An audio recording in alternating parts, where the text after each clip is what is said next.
네, 윤석열 대통령과 이재명 더불어민주당 대표의 영수회담이 성사되며 과거 회담 결과에도 관심이 쏠립니다.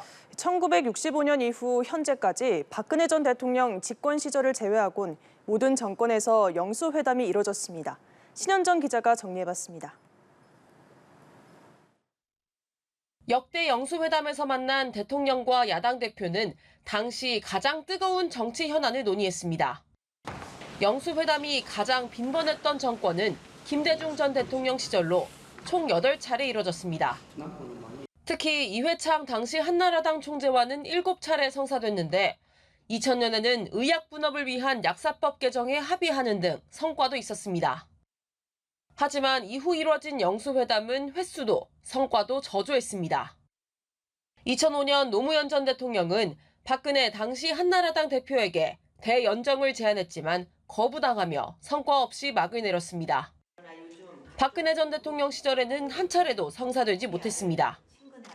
더불어민주당 추미애 대표의 제안으로 국정 정상화와 전국 안정을 위한 대화를 기대했으나 어젯밤 일방적으로 회담 취소를 통보해온 데 대해 가장 최근에 이뤄진 영수회담은 지난 2018년 문재인 전 대통령과 홍준표 당시 자유한국당 대표 간 만남이었습니다. 남북 정상회담 의제와 추경, 김기식 금융감독원장 해임 문제 등이 다뤄졌는데 서로의 입장차만 확인된 자리였다는 평가가 많습니다.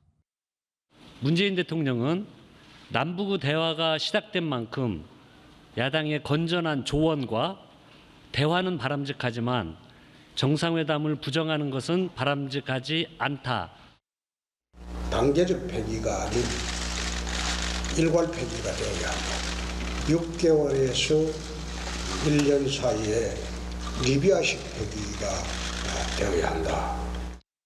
윤석열 정권 3년 차에 들어 성사되는 첫 영수회담은 과연 어떤 성과를 낼 수 있을지 주목됩니다.